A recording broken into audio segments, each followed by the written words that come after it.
فأعوذ بالله من تعلق رب سے جوڑو کر دے گا وہ يا أيها الذين آمنوا إنما الخمر والميسر والأنصاب والأزلام رجس من عمل الشيطان فاجتنبوه لعلكم تفلحون صدق اللہ العظیم۔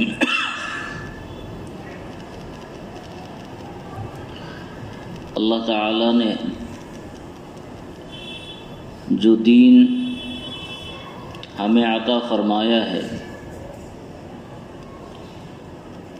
اس دین کے بنیادی مقاصد میں علماء نے لکھا ہے کہ اس دین کا بنیادی مقصد وہ ہے جس سے خود انسانیت کا بھلا ہو۔ 5 باتیں علماء نے بتائی ہیں جو مقاصد شریعت میں سے ہیں، دین کے بنیادی مقاصد میں سے ہیں،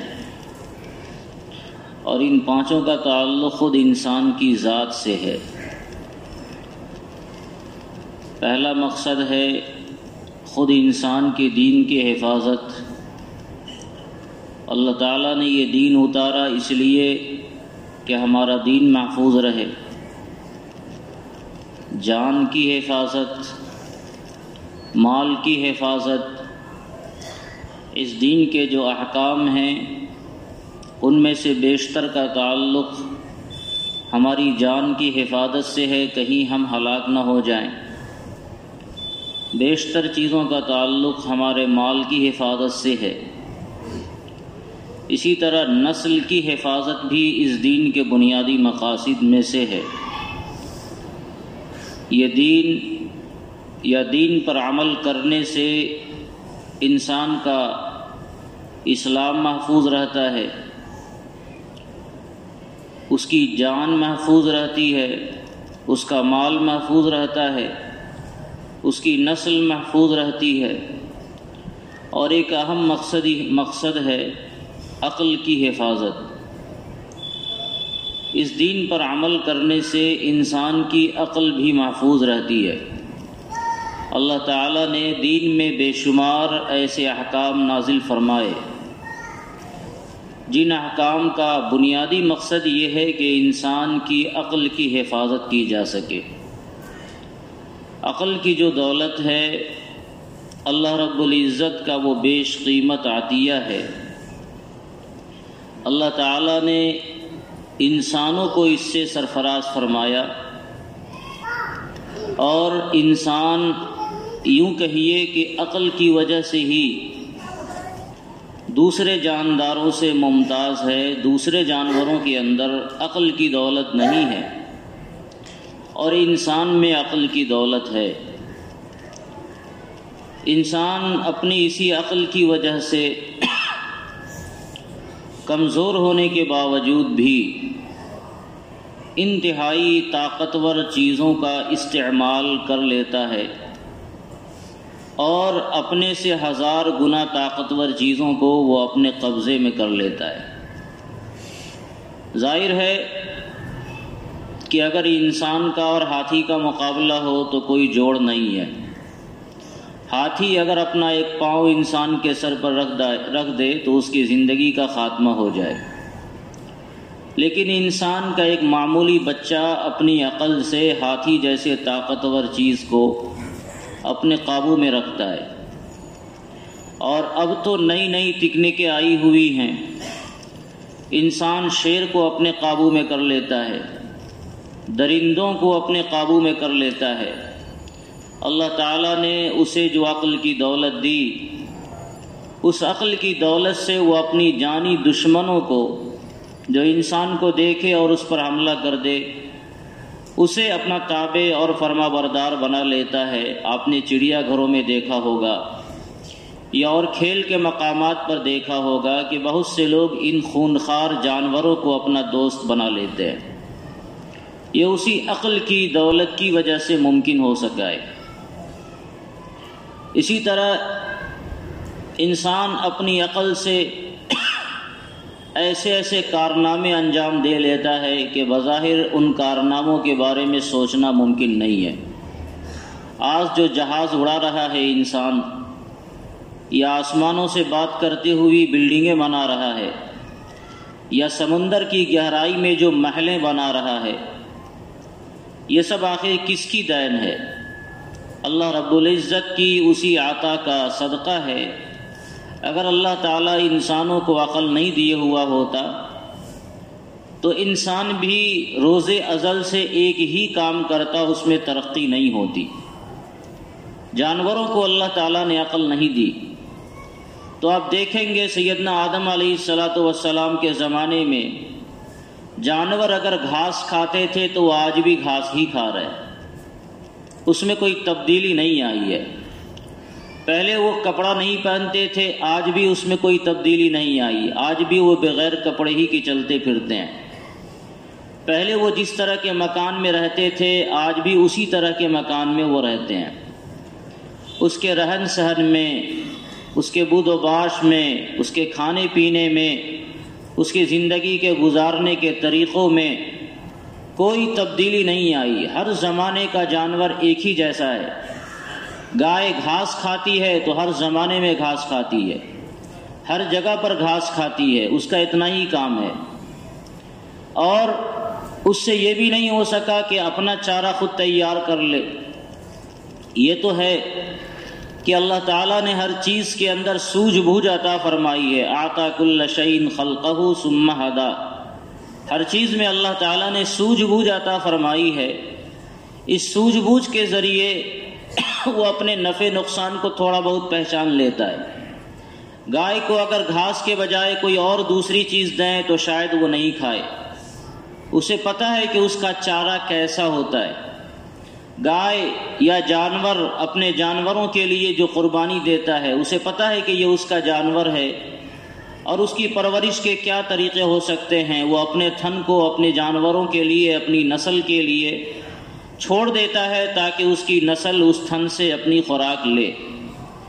تو ایسا نہیں ہے کہ کوئی سرے سے سوجھ بوجھ نہیں ہے، سرے سے عقل ان جانوروں کے اندر بھی نہیں ہے، مگر جس کو عقل کہتے ہیں، جس کی وجہ سے وہ انسان دنیا جہان کی تمام چیزوں سے ممتاز ہوتا ہے، وہ اس کے اندر ناپید ہے۔ اس کے اندر وہ سوجھ بوجھ نہیں ہے کہ اپنے چیزوں کو وہ بدل سکے۔ آج بھی اگر وہ آلو کھائے گا تو وہی کچا آلو ہی چبائے گا، اسے تل کر نہیں کھائے گا، اسے مختلف شکلوں کی سبزی بنا کر نہیں کھائے گا۔ اور ایک انسان ہے کہ انسان روز مرہ اس کی زندگی میں مستقل تبدیلیاں ہوتی رہتی ہیں۔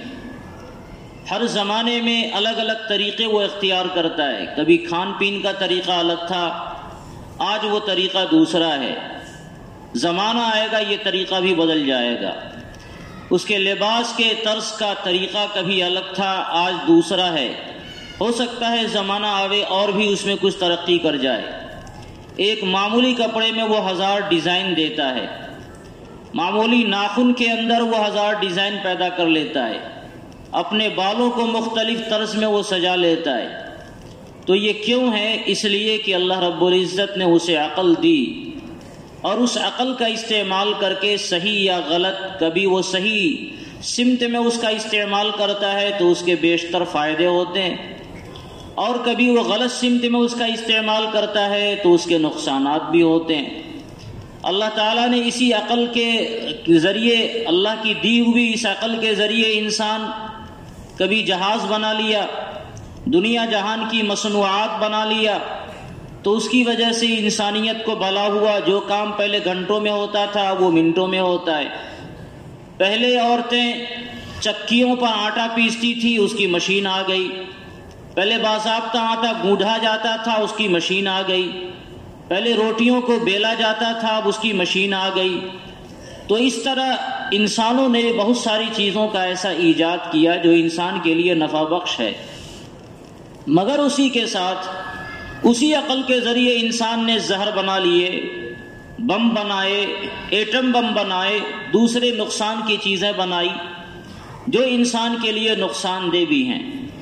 تو عقل کا صحیح استعمال یا غلط استعمال یہ تو انسان کا اپنا مسئلہ ہے، لیکن اس عقل کی بنیاد پر انسان آج ساری دنیا کے اندر حکمرانی کر رہا ہے اور ساری چیزوں پر حکمرانی کر رہا ہے، چاہے وہ جمادات ہو، نباتات ہو، حیوانات ہو یا معادن ہو یا جو بھی چیزیں ہیں۔ انسان کبھی زمین کے سینے کو چاک کرتا ہے اور مختلف چیزیں نکال لیتا ہے۔ سبزی ترکاریاں جو ایک معمول کی پیداوار ہوتی ہے، اللہ رب العزت نے جو عقل دی، اس عقل کے ذریعے انسان ان سبزی ترکاریوں کی شکل و صورت اور اس کا رنگ اور مزہ سب کچھ بدل دیتا ہے۔ جو بیگن ہم استعمال کرتے ہیں، آپ دنیا جہان میں جا کر گھومیں تو وہی بیگن کبھی کدو کی شکل میں آدمی نکال دیتا ہے، حالانکہ اس کی جسامت ایک طے ہے، مگر اللہ تعالیٰ نے جو عقل دی، اس عقل کے ذریعے کبھی بیگن کو کدو کی شکل دے دیا، کبھی کدو کو بیگن کی شکل دے دیا، کبھی تربوزے کو کسی اور کا رنگ دے دیا، کبھی کسی اور کو تربوزے کا رنگ دے دیا۔ یہ سب اس عقل کی بنیاد پر ممکن ہو رہا ہے جس عقل کو اللہ رب العزت نے انسانیت کو دے کر گویا انسانوں کو دوسری تمام مخلوقات سے ممتاز کیا تھا۔ اور اللہ تعالیٰ یہ چاہتے ہیں کہ انسان کی یہ عقل محفوظ رہے، اس کی عقل پر کوئی پردہ نہیں پڑے، اس کی عقل صحیح سالم رہے، اس لیے وہ تمام کام جس سے عقل زائل ہوتی ہے اللہ رب العزت نے ان تمام کاموں سے منع فرمایا ہے۔ ہر وہ چیزیں جو عقل کو متاثر کرنے والی ہوتی ہیں، جو عقل کے اوپر پردہ ڈالنے والی ہوتی ہیں، اللہ رب العزت نے اس سے انسانوں کو منع فرمایا۔ اسی میں ایک بڑی چیز جو انسان کے عقل کو ختم کر دیتی ہے وہ شراب نوشی ہے، جو معاشرے کا ناسور بنی ہوئی ہے۔ اللہ رب العزت نے اس سے بھی اس لیے منع فرمایا کہ انسان جب شراب کا استعمال کرتا ہے تو شراب کے استعمال کے بعد اس کی عقل زائل ہو جاتی ہے، اسے اچھے اور برے کی کوئی تمیز باقی نہیں رہتی، پھر اسے اپنی بیوی اور ماں بہن کا کوئی فرق نہیں رہ جاتا۔ رسول پاک صلی اللہ علیہ وسلم نے فرمایا، انسان شراب پی لیتا ہے، اس کے بعد وقع علی امہ او عمتہ او خالتہ، شراب پینے کے بعد وہ اتنا مدہوش ہو جاتا ہے، اتنا مدہوش ہو جاتا ہے کہ وہ جانوروں سے بھی گویا بدتر ہو جاتا ہے۔ بعض اوقات وہ اپنی ماں سے منہ کالا کرتا ہے، بعض اوقات وہ اپنی پھوپھی سے منہ کالا کرتا ہے، کبھی اپنی خالہ سے منہ کالا کرتا ہے۔ جانوروں کے اندر بھی کم سے کم اچھے برے کی تمیز ہوتی ہے، وہ اپنی ماں بہن کو پہچانتا ہے، لیکن انسان جب شراب کی نشے میں آ جائے تو اس کی عقل ایسی ماری جاتی ہے کہ اچھی بری چیزوں کی تمیز اس کے ذہن و دماغ سے ختم ہو جاتی ہے۔ جو چیزیں بری ہیں وہ چیزیں اسے اچھی لگنے لگتی ہیں، اور جو چیزیں اچھی ہیں وہ چیزیں اسے بری لگنے لگتی ہیں۔ انسان اللہ رب العزت کی طرف سے خاص حفاظت میں ہوتا ہے، لیکن جب وہ شراب پی لیتا ہے، یہ ایک روایت کا مضمون ہے، جب وہ شراب پی لیتا ہے تو اللہ تعالیٰ اس کے اس پردے کو چاک فرما دیتے ہیں، پھر شیطان اس کا دوست ہو جاتا ہے، اور شیطان اس کا کان بن جاتا ہے، اس کی آنکھ بن جاتا ہے، اس کا پاؤں بن جاتا ہے، اور جس طرح وہ چاہتا ہے اس میں وہ تصرف کرتا ہے، اسے برائیوں کی طرف لے جاتا ہے اور حق بات سے اسے پھیر دیتا ہے۔ جو حق چیزیں ہیں اس سے اسے ہٹا دے گا، جو بری چیزیں ہیں اس کی طرف اسے لے جائے گا۔ یہ شیطان کا کام ہے، اور اسی لیے آپ دیکھیں گے ایک بڑی بات جو روایت رسول میں یہ کہا گیا کہ جب آدمی شراب پینے والا ہو تو نماز کی طرف وہ متوجہ نہیں ہوگا۔ ایک روایت میں باضابطہ آتا ہے کہ جب کوئی مومن شراب پینے کا ارادہ کرتا ہے تو ناشدہ الایمان باللہ، روایت کے الفاظ ہیں کہ جو اس کے اندر کا ایمان ہے وہ قسم دے کر اس سے بولتا ہے، اندر والا ایمان اسے قسم دے کر بولتا ہے۔ اگر اپنے معاشرے کے اعتبار سے اگر اس کو بیان کیا جائے تو گویا ایمان ہاتھ جوڑ کر اس کے سامنے دستبردہ ہو جاتا ہے کہ خدا کے واسطے ہم اور شراب ایک جگہ جمع نہیں ہو سکتے ہیں۔ شراب میں اور ہمارے اندر بالکل اصل کی دشمنی ہے، یا تو ایمان کہیں رہے گا تو شراب نہیں رہے گا، یا شراب رہے گا تو ایمان نہیں رہے گا۔ تو ایمان جو انسان کے دل کے اندر ہے، جب انسان شراب پینے کا ارادہ کرتا ہے تو آقا علیہ الصلوۃ والسلام فرماتے ہیں کہ شراب اسے قسم دے کر کہتا ہے کہ اس کو میرے ساتھ نہیں کرو، کیونکہ ہم اور یہ ایک ساتھ نہیں رہ سکتے۔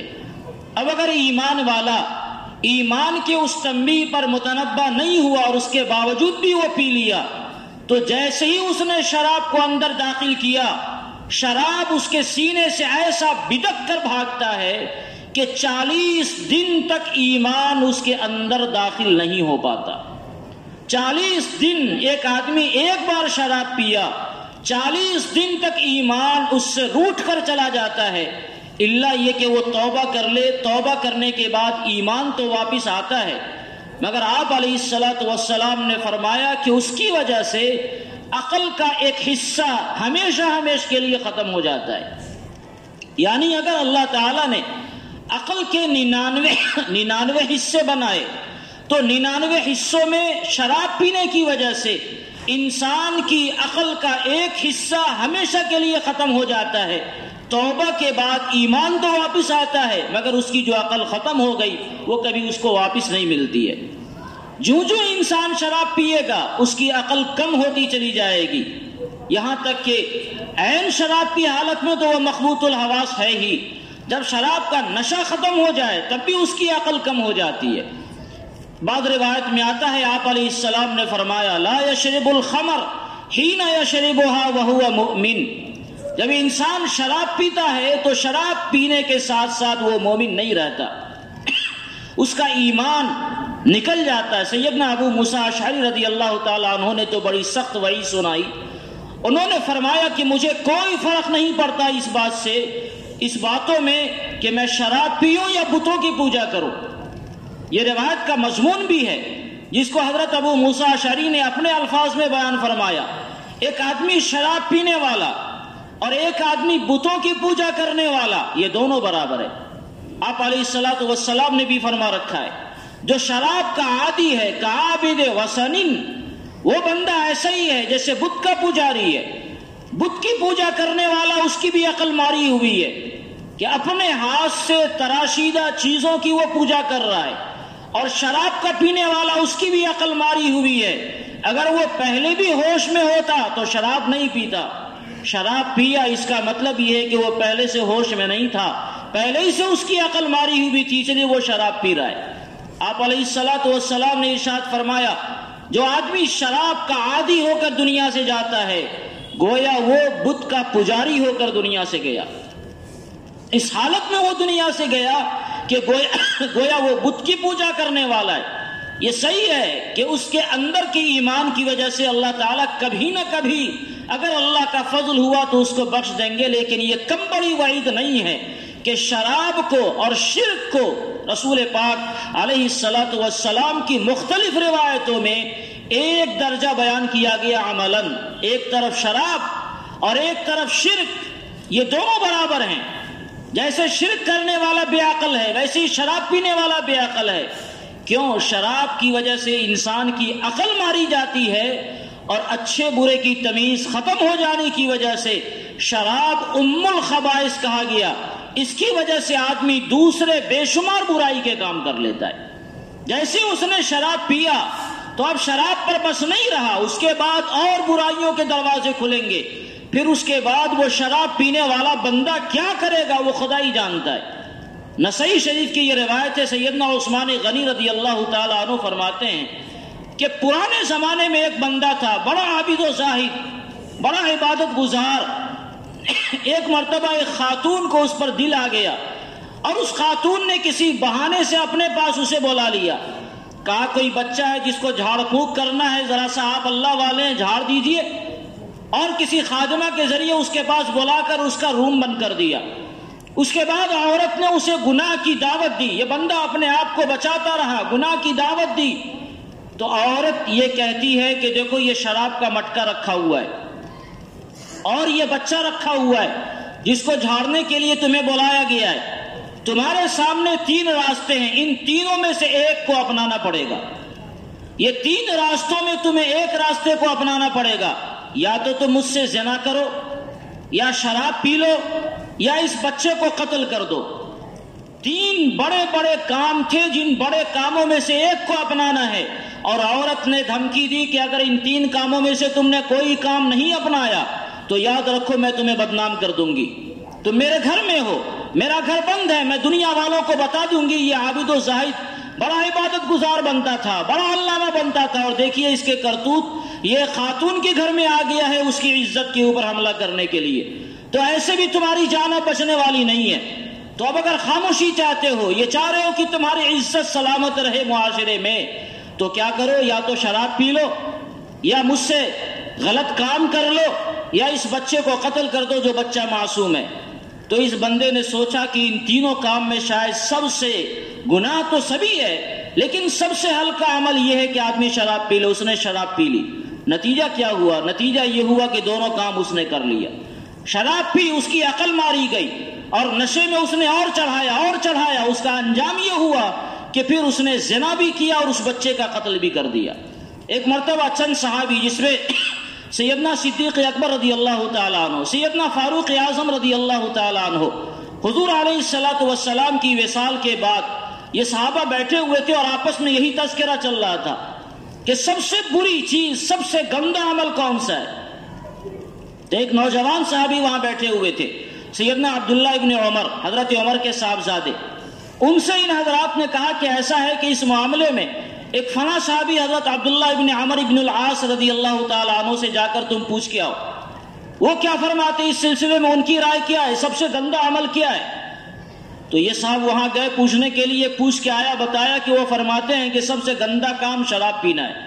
ان حضرات کو بڑا تعجب ہوا، صدیق اکبر ہیں، فاروق اعظم ہے، ان حضرات کو بھی بڑا تعجب ہوا کہ سب سے گندا کام یہ کیسے ہوگا؟ شرک بڑا گندا کام ہے، زنا گندا کام ہے، دوسروں کو لوٹنا گندا کام ہے، بھلا شراب پینے سے آدمی تو صرف اپنا نقصان کرتا ہے، یہ گندا کام کیسے ہو گیا؟ تو یہ دونوں شیخین آئے سیدنا عبداللہ ابن عمر ابن العاص کے پاس کہ آپ نے اس کو گندا کیسے کہا، سب سے گندا کام یہ کیسے ہو جائے گا؟ تو انہوں نے فرمایا کہ جناب رسول اللہ صلی اللہ علیہ وسلم نے ارشاد فرما رکھا ہے، جو میرے پاس یہ روایت موجود ہے، کہ پچھلے زمانے میں ایک بادشاہ تھا، اس بادشاہ نے ایک نوجوان کو پکڑا اور اس سے یہ کہا کہ تمہیں 3 کام کرنے ہیں ورنہ میں تمہیں قتل کر دوں گا۔ پہلے زمانوں کی سزائیں ایسی ہوتی تھی، بادشاہ کے منہ میں جو آیا وہی سزا بن گیا۔ تو بادشاہ نے اس سے کہا کہ تمہیں 3 کام کرنے، یا تو شراب پینا ہے، یا ایک سور رکھا ہوا تھا خنزیر کا گوشت، یا تمہیں یہ کھانا ہے، یا ایک عورت تھی اس سے تمہیں زنا کرنا ہے۔ ان 3 کاموں میں سے ایک کام کو اختیار کر لو، اور اگر نہیں اختیار کرتے تو پھر تمہارا قتل طے ہے۔ اس بندے نے بھی یہی سوچا کہ اگر شراب پیتے ہیں تو ان دونوں کاموں سے بچ جائیں گے، زنا کرتے ہیں اس سے بڑا گناہ ہے، اور خنزیر کھاتے ہیں جس کو کبھی زندگی میں نہیں کھایا، یہ انتہائی پاپ کی بات ہے، تو چلو شراب پی لو، شراب پینے سے یہ دونوں کام بچ جائیں گے۔ اس کا بھی نتیجہ وہی ہوا کہ شراب پیا، اور شراب پینے کے بعد ان دونوں کاموں کے اندر ملوث ہوا۔ تو سمجھ میں آتا ہے کہ جو بندہ شراب پینے والا ہو وہ بندہ دوسری برائیوں سے بھی باز نہیں رہ سکتا ہے، اور 1000 برائیاں وہ کرے گا، اس لیے کہ اب اس کی عقل نہیں ہے، اس کی عقل ماری گئی، اس کی عقل کے اوپر پردہ پڑا ہوا ہے۔ اور اسی لیے آپ دیکھیں گے، مجھے جہاں تک اپنا اندازہ ہے، کہ اللہ رب العزت نے شراب کے بارے میں جتنی تاکید کے ساتھ قرآن کریم کے اندر منع فرمایا ہے، جہاں تک میں سمجھتا ہوں، میرا اپنا مطالعہ ہے کہ شاید دوسری چیزوں کے بارے میں اتنی سختی نہیں برتی گئی ہے۔ قرآن کریم کی آیت دیکھیں جس میں اللہ تعالیٰ نے شراب کا تذکرہ فرمایا۔ ایک تو اللہ رب العزت نے شراب کو منع کرنے کے لیے 4 اسٹیج استعمال فرمایا۔ شراب عرب کے معاشرے میں گھٹی میں پڑا ہوا تھا، ان کی ہر مجلس، ان کے ہر محفل وہ شراب سے آباد ہوا کرتی تھی۔ تو اللہ تعالیٰ نے منع فرمایا مختلف اسٹیج میں۔ پہلے اس کو رزق غیر حسن کہا گیا، پھر یہ کہا گیا اس میں نفع بھی ہے لیکن اس کا نقصان زیادہ ہے، پھر یہ کہا گیا کہ نماز کی حالت میں شراب کے قریب نہیں جاؤ، کیونکہ ایک بندہ شراب کے ساتھ نماز پڑھ رہا تھا اور ایسی فوش غلطی کیا جس سے نماز فاسد ہو گئی۔ وَأَذَانٌ مِّنَ اللَّهِ وَرَسُولِهِ إِلَى النَّاسِ يَوْمَ الْحَجِّ الْأَكْبَرِ أَنَّ اللَّهَ بَرِيءٌ مِّنَ الْمُشْرِكِينَ وَرَسُولِهِ پڑھ دیا، ورسول قرآن کریم کی آیت ہے، اس سے نماز فاسد ہوتی ہے۔ حالت نشہ میں اس نے ایسا کر لیا تو اللہ تعالیٰ نے ایک دم سخت حکم نازل فرمایا۔ سیدنا عمر بن الخطاب نے حضور علیہ الصلوۃ والسلام کے سامنے تمنا ظاہر کی تھی کہ یا رسول اللہ تعالیٰ شراب کے بارے میں واضح حکم کیوں نہیں بیان فرما دیتے؟ اللہم بین لنا بیانا شافیہ، یا اللہ اس کے بارے میں واضح حکم بتا دیجیے دنیا والوں کو۔ پہلے ہی سے جو نفیس طبیعتیں تھیں وہ شراب سے رکی ہوئی تھیں، تو اب اللہ تعالیٰ کا حکم بڑا سخت نازل ہوتا ہے۔ آپ گنیے، قرآن کریم نے کہا یا ایھا الذین آمنوا انما الخمر والمیسر والانصاب والازلام، شراب کے ساتھ اللہ تعالیٰ نے بت پرستی کا تذکرہ فرمایا، یہ پیغام دیا کہ شراب اور بت پرستی ایک چیز ہے، من عمل رجس من عمل الشیطان۔ قرآن کریم نے یہ کہا یہ گندا بھی ہے اور شیطانی عمل بھی ہے۔ صرف اتنا نہیں کہا کہ یہ اور بت پرستی برابر ہے، نہیں، بلکہ یہ کہا کہ یہ بت پرستی کے جیسا عمل بھی ہے، اور مزید کہا رجسن، یہ گندا کام بھی ہے، مزید کہا رجس من عمل الشیطان، یہ شیطانی کام ہے۔ آگے اللہ نے فرمایا فاجتنبوہ، اس سے اپنے آپ کو مکمل بچا کر رکھو۔ کیوں بچا کر رکھو؟ آگے اللہ نے ارشاد فرمایا لعلکم تفلحون، اگر تم دنیا میں اور آخرت میں کامیابی چاہتے ہو تو شراب سے اپنے آپ کو روک کر رکھنا پڑے گا۔ ایک حکم دینا ہے، سیدھے اللہ تعالیٰ فرما دیتے ہیں لا تقربوا الزنا کی طرح کہ اے لوگوں شراب سے قریب نہیں ہو، جیسے زنا کے بارے میں قرآن کریم نے کہا زنا سے قریب نہیں ہو، کھیل ختم، انہ کان فاحشہ، زنا سے قریب نہیں ہو، بہت برا کام ہے۔ لیکن نہیں، شراب کا جب تذکرہ اللہ تعالیٰ نے فرمایا تو پہلے یہ فرمایا کہ شراب اور بت پرستی یہ دونوں ایک جیسا عمل، پھر آگے اللہ تعالیٰ نے فرمایا کہ یہ رجس ہے، گندا کام ہے، آگے اللہ نے فرمایا کہ یہ شیطانی کام ہے، پھر اللہ نے فرمایا فاجتنبوہ، اس سے اپنے آپ کو بچا کر رکھو، آگے اللہ نے فرمایا کامیابی چاہتے ہو تو شراب سے اپنے آپ کو روک کر رکھنا پڑے گا۔ پھر اگلی آیت میں اللہ نے ارشاد فرمایا انما یرید الشیطان ان یوقع بینکم العداوۃ والبغضاء، یاد رکھو شیطان یہ چاہتا ہے کہ شراب کے ذریعے تمہارے درمیان عداوت اور دشمنی پیدا کی جائے۔ اتنا برا کام ہے کہ شیطان اس عمل کے ذریعے تمہارے اندر دشمنی پیدا کرنا چاہ رہا ہے۔ مزید قباحت کو بیان کیا گیا، پھر آگے بیان فرمایا وَيَصُدَّكُمْ عَنْ ذِكْرِ اللَّهِ وَعَنِ الصَّلَاةِ، شراب کے ذریعے شیطان تمہیں اللہ کی یاد سے بھی غافل کرنا چاہ رہا ہے اور نماز سے بھی غافل کرنا چاہ رہا ہے۔ یعنی جو آدمی شراب پیے گا وہ نماز سے غافل ہوگا۔ نماز روح کی تسکین کا ذریعہ ہے، جب شراب انسان پیتا ہے تو نماز سے غافل ہو جاتا ہے۔ فَهَلْ أَنْتُمْ مُنْتَهُونَ، قرآن کریم نے پہلے بھی کہا فَاجْتَنِبُوهُ، اپنے آپ کو روک کر رکھو۔ اب یہاں اللہ تعالیٰ سوال کرتے ہیں کیا اتنی برائیوں کے بعد بھی تم اپنے آپ کو روک کر نہیں رکھو گے؟ فَهَلْ أَنْتُمْ مُنْتَهُونَ، کیا اب بھی تم باز نہیں آؤ گے؟ اتنا ہی پر بس نہیں کیا، پھر اللہ نے فرمایا وَأَطِيعُوا اللَّهَ وَأَطِيعُوا الرَّسُولَ، اے لوگو اللہ اس کے رسول کی اطاعت کرو، وَاحْذَرُوا، اور اپنے آپ کو شراب سے بچا کر رکھو۔ اللہ رسول کی اطاعت یہ ہے کہ شراب کو اپنے آپ سے بچا کر رکھنا ہے۔ پھر آگے اللہ رب العزت نے فرمایا وَأَطِيعُوا اللَّهَ وَأَطِيعُوا الرَّسُولَ وَاحْذَرُوا فَإِن تَوَلَّيْتُمْ فَإِنَّمَا عَلَى رَسُولِنَا الْبَلَاغُ الْمُبِينُ، اتنے نقصان کے بعد بھی اگر تم شراب سے باز نہیں آتے ہو تو ہمارا کام پہنچا دینا ہے، اب اس کے نقصان کے ذمہ دار تم خود ہو۔ قرآن کریم نے شراب پینے والوں کو چیتاونی گویا دی کہ اللہ تعالیٰ نے اتنے برائیاں بیان فرمائی کہ یہ تقریباً 10 برائیوں کا تذکرہ کیا ہے قرآن کریم نے، اور 10ویں برائی کے طور پر اللہ تعالیٰ نے انسان کو اس کے انجام سے باخبر کیا کہ اگر اس کے باوجود بھی تم شراب کی لت سے باز نہیں آتے ہو تو اس کے نقصان کے ذمہ دار تم ہو۔ فَإِن تَوَلَّيْتُمْ فَإِنَّمَا عَلَى رَسُولِنَا الْبَلَاغُ الْمُبِينُ، ہمارے رسول کا کام تو صرف اللہ کے احکام کو تم تک پہنچا دینا تھا۔ یہ وہ آیتیں ہیں، اور رسول پاک صلی اللہ علیہ وسلم کی روایتوں میں تو اتنی تفصیلات دنیا کی خرابیوں کا، آخرت کی خرابیوں کا جو شراب سے متعلق ہے بیان فرمایا گیا جس کی کوئی حد نہیں ہے۔ اور شراب نام کس کا ہے؟ اللہ کے رسول علیہ السلام نے ارشاد فرمایا کل مسکر، شراب صرف بوتلوں میں آنے والا نہیں، ہر وہ مسکر جو انسان کے اندر نشہ پیدا کر دے، یہ ساری چیزیں حرمت کے دائرے میں آتی ہیں اور شراب کے دائرے میں آتی ہیں۔ کہنا یہ ہے کہ شراب جیسی بری لت جس معاشرے میں گویا آ جائے وہ اس معاشرے کو کھوکھلا کر کے رکھ دیتی ہے، لیکن ایک طرف قرآنی ہدایات یہ ہیں، رسول پاک صلی اللہ علیہ وسلم کے فرامین یہ ہیں، اور دوسری طرف مسلمانوں کا معاشرہ، غیر مسلموں کا تو جانے دیجیے، ان کے یہاں کوئی دھرم نہیں ہے۔ دنیا والوں کے یہاں جب تجزیہ کیا گیا، سروے کیا گیا، تو پتہ چلا کہ شراب پینے والے افراد میں یہ تجزیہ تقریباً میں بتا رہا ہوں کہ ہمارے خیال سے یہ 40 سال پہلے کا ہے، 40-50 سال پہلے کا یہ تجزیہ ہے کہ شراب پینے والا ہر 12واں فرد، 12 افراد میں سے ایک فرد اپنی محرم عورتوں کے ساتھ زنا کرتا ہے۔ یہ سروے ہے، اور سروے کے اندر جو کچھ گڑبڑ ہے وہ تو اللہ ہی جانتا ہے۔ کتنے افراد ایسے ہیں جو شراب پینے والے ہیں اور اپنی ماں بہنوں سے منہ کالا کرتے ہیں، وہ خدا ہی جانتا ہے اس کی صحیح تعداد کیا ہو سکتی ہے۔ دنیا والوں نے جو تجزیہ کیا تو انہوں نے یہ بتایا کہ ہر 12واں فرد اپنی محرم عورتوں سے منہ کالا کرتا ہے، اور یہ 40 سال 50 سال پہلے کی بات ہے۔ آج کی صورتحال کیا ہوگی وہ خدا ہی جانتا ہے۔ لیکن یہ المیہ ہے مسلمانوں کے معاشرے کا کہ جتنا زیادہ ان چیزوں کی حرمت اور قباحت کو اسلام نے بیان کیا ہے، خاص طور سے ہمارا نوجوان اتنا زیادہ وہ آزاد ہو گیا ہے، کھلا سانڈ ہو گیا ہے کہ وہ شراب کے نئے نئے طریقوں کو وہ اپناتا ہے۔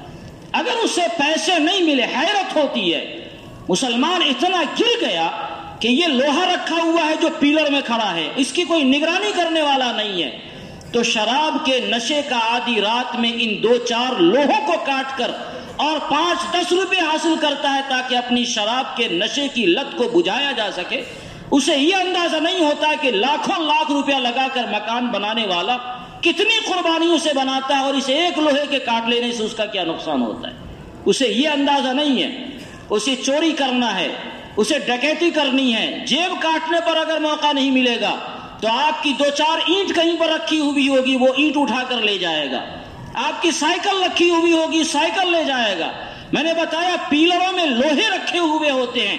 ایک واقعہ نہیں، ہمارے علاقوں میں کئی ایسے واقعات ہوئے، بیچارے بڑی قربانی دے کر لوگ اپنا مکان بناتے ہیں اور رات میں کوئی نگرانی تو نہیں کرے گا، تو جو سریا نکلا ہوا اسے کاٹ لیا۔ اور مجھے تو حیرت ہوتی ہے ان لوگوں پر جو حضرات اس کو خریدتے بھی ہیں، اس طرح کے لوگوں سے، جب وہ جانتے ہیں یہ چوری کا سامان ہو سکتا ہے، کیوں نہیں ایسے لوگوں کو واپس کر دیا جاتا تاکہ اس پر تنبیہ ہو۔ اور ماں باپ کی کیا صورتحال ہوتی ہے، ماں باپ کہتے ہیں ہمارے بچے ہمارے کنٹرول میں نہیں ہیں۔ پھر آپ کیسے باپ ہیں بھائی، کیسی ماں ہیں آپ کہ آپ کا بچہ آپ کے کنٹرول میں نہیں ہے اور وہ شراب کی وجہ سے پورے معاشرے کے لیے ناسور بنا ہوا ہے؟ کیوں نہیں آپ خود زہر کھا کے مر جاتے ہیں یا اپنی اولاد کو زہر دے دیتے ہیں؟ جب ماں باپ اتنا زیادہ ان کنٹرول ہو جائے کہ بچہ اس کے قابو سے باہر ہو جائے تو پھر اس کی زندگی تو بے کام کی ہے، کیا فائدہ ایسی زندگی کا؟ اور اس کی وجہ سے جانتے ہیں تکلیف ہوتی ہے یہ کہتے ہوئے کہ ہمارا یہ بھوارہ کا علاقہ جہاں ایک طرف دنیا والوں میں اپنے علم سے، اپنی تہذیب سے، اپنے اخلاق و کردار سے نیک نام بنا ہوا ہے، وہیں علاقوں میں یہ بھوارہ بدنام ہو رہا ہے۔ بھوارہ کے مسلمان لڑکے چور بنے ہوئے ہیں، فلاں مقام پر گاڑی چھینی جاتی ہے، فلاں مقام پر چوری کیا جاتا ہے، اور کون پکڑاتا ہے؟ بھوارہ کا مسلمان نوجوان۔ آدمی اس حد تک گر گیا اور اس طرح کا نشہ کرتا ہے 2-4 روپے کا۔ ہمارا یہ استنجا خانہ بنا ہوا ہے مسجد کا، ذرا پیک ہے، کئی نوجوانوں کے بارے میں پتا چلتا ہے وہ رات میں آتے ہیں استنجا کے بہانے اور یہاں آ کے شراب نوشی کرتے ہیں۔ یہ المیہ نہیں ہے تو کیا ہے؟ ایک مسلمان کے گھروں میں اس کا بچہ، میں کہتا ہوں ایسے ماں باپ کو اپنی اولاد سے توبہ کیوں نہیں کر لینا چاہیے؟ اپنی ایسی اولاد کو گھروں سے آگ کر کے نکال دیں، ہمارے گھر میں تمہارا داخلہ ممنوع، بھگا دو اس کو، اپنے علاقوں سے بھگا دو۔ نہیں، اور جب ایسے لوگوں پر کارروائی کی جاتی ہے تو ماں باپ کی ہمدردیاں آتی ہیں، لیکن ایسے بچے جو معاشرے کا نقصان کر رہے ہیں اس وقت ماں باپ کہتے ہیں کہ ہم کیا جانیں، بچہ بات نہیں مانتا ہے۔ تو ذمہ داروں کو بھی کم سے کم ایکشن لینا چاہیے، خاص طور سے جو ان کے اپنے گارجین ہیں، ان حضرات کو بچوں کو گھروں سے نکال دینا چاہیے تاکہ وہ تربیت تو حاصل کریں۔ اگر آپ بچے کو 2-4 تماچا لگائیں گے تو یقینی طور پر وہ تربیت حاصل کرے گا، کچھ تو ڈرے گا۔ یہ صحیح ہے کہ بچے آج کل بات نہیں مانتے، لیکن تنبیہ کا کوئی طریقہ تو اپنانا چاہیے کہ نہیں چاہیے؟ اسے بھگا دیا جائے گھروں سے؟ کیا ہے، بچے کچھ دن 2-4 سال کے لیے گھر سے باہر رہیں گے، یا تو بگڑنا ہے تو بگڑ جائیں یا سدھر کے ہی آویں گے، کوئی شکل تو بنے گی نہیں بنے گی۔ لیکن اس کی وجہ سے معاشرہ جو خراب ہوتا ہے، بدنام ہوتا ہے، راتوں میں کبھی کبھار ہم لوگوں کو آنا ہوتا ہے، تو اتنی رات میں جس میں انسانیت کو سو جانا چاہیے تھا، نوجوان یوں سڑکوں پر ٹہلتے رہتے ہیں کہ یقین نہیں آتا یہ ہمارے مسلمان بچے ہیں۔ غیر مسلموں کے علاقے سے گزرتے ہیں، ایک فرد نظر نہیں آئے گا 12-1 بجے، لیکن جب آپ 12-1 بجے مسلمانوں کی بستیوں سے گزریں تو نوجوانوں کی ٹولیاں مختلف جگہوں پر بیٹھی گٹھ جوڑ کر کبھی موبائل میں مشغول نظر آتی ہے، کبھی آگ جلائے ہوئے نظر آتی ہے، کبھی کوئی اور کام کرتے ہوئے نظر آتی ہے۔ یہ دیکھ کر افسوس ہوتا ہے، شرم آتی ہے کہ مسلمان جس کو اخلاق کے اعتبار سے انتہائی نمونہ ہونا چاہیے تھا، یہ مسلمان اتنا گر گیا اور اتنا اپنے آپ کو گرا لیا کہ اس کی وجہ سے وہ بدنامی کا باعث ہو رہا ہے۔ جو علاقہ اپنی تہذیب کی وجہ سے، اپنی ثقافت کی وجہ سے، اپنی علمی خوبیوں کی وجہ سے، اپنے اخلاق و کردار کی وجہ سے دنیا جہان کے اندر جانا جاتا ہو، وہ اپنے علاقے میں بدنام ہو تو یہ افسوس کی بات ہے۔ اس لیے میرے بزرگوں اور دوستوں، خاص طور سے میں نوجوانوں سے بھی کہوں گا، اللہ کے واسطے دنیا میں کوئی چیز مشکل نہیں ہے۔ اگر آپ سمندر میں کود جانا چاہیں تو اللہ تعالیٰ راہیں نکالتا ہے، پہاڑ کی چوٹی پر اگر آپ جانا چاہیں اللہ راہیں نکالتا ہے۔ شراب کا یا نشے کی لت کا چھوڑ دینا کوئی مسئلہ نہیں ہے، اور اگر نہیں چھوڑو گے تو تمہارے گھر برباد ہو جائیں گے۔ آئیے ہم لوگوں کے پاس بیٹھ کے دیکھیے اتنے طلاق کے واقعات۔ میں بہت کبھی افسوس کیا کرتا ہوں، دارالفتہ سے ہمارا تعلق ہے، مسائل لوگ پوچھتے ہیں، نماز کا مسئلہ شاید زندگی میں کوئی آیا ہو کہ مولانا صاحب نماز کا یہ مسئلہ ہے، کیا ہے بتا دیجئے، یا تو یہ مسئلہ آئے گا فلاں صاحب نے ایسا کیا یہ بتائیے۔ اپنا کوئی مسئلہ نہیں آتا، یعنی ہم دم ٹھیک ٹھاک ہیں، ہمارا معاملہ بالکل ٹھیک ہے، دوسرا ایسا کر رہا ہے، امام صاحب نے یہ غلطی کی، اس امام کے پیچھے نماز جائز ہے یا نہیں یہ بتائیے۔ یا یہ مسئلہ آئے گا کہ وراثت کا مسئلہ، چونکہ زمین لینا دینا ہے۔ یا تیسرا مسئلہ جو سب سے زیادہ آتا ہے، میں اپنے موبائل میں اپنے فتاوی کا ریکارڈ رکھتا ہوں، آپ دیکھیے، سب سے زیادہ مسئلہ طلاق کا۔ شراب پیا تھا طلاق دے دیا، شراب پیا تھا طلاق دے دیا، اور اس میں ناتی پوتا والے حضرات بھی شریک رہتے ہیں، اور کیا بولتے ہیں بڑی معصومیت کے ساتھ کہ دوستی یاری میں پلا دیا۔ میں نے کہا دوستی یاری میں پیشاب کائے نہیں پلوا دیا، اس وقت کائے نہیں آپ نے پی لیا؟ لیکن نہیں، بس ایک عادت ہے، بنی ہوئی ہے، مسلمانوں کا معاشرہ ہے، اسے نہ اللہ رسول سے مطلب ہے نہ کوئی اس کا ڈر ہے، اور اسی لیے دنیا کے قوانین سخت ہوتے ہیں تو ہم لوگ کہتے ہیں کہ قوانین سخت ہو رہے ہیں، ہمارے گناہوں اور عذاب کی وجہ سے اللہ تعالیٰ کی طرف سے نظام ٹائٹ ہوتا ہے۔ تو اللہ کے واسطے اپنے معاشرے کو کم سے کم ہم پاک کریں، اور اپنی بال بچوں پر نگرانی کریں۔ جو ہمارے بچے ابھی عمر کی جوانی کے دہلیز کو بڑھ رہے ہیں، ماں باپ کی ذمہ داری ہے کہ ان کی زندگیوں کا جائزہ لیں، ان کی زندگی کے صبح و شام کہاں گزرتے، مکمل نگرانی کریں، لاڈ پیار دیں، لیکن ساتھ میں اتنی چوکسی برتیں کہ آپ کا بچہ آپ کی نگاہوں سے ڈرنے والا ہو، اور آپ ایسا کریں گے تو انشاءاللہ ایسا ہوگا۔ اللہ رب العزت ہم سب کو عمل کی توفیق عطا فرمائے، آمین۔ وآخر دعوانا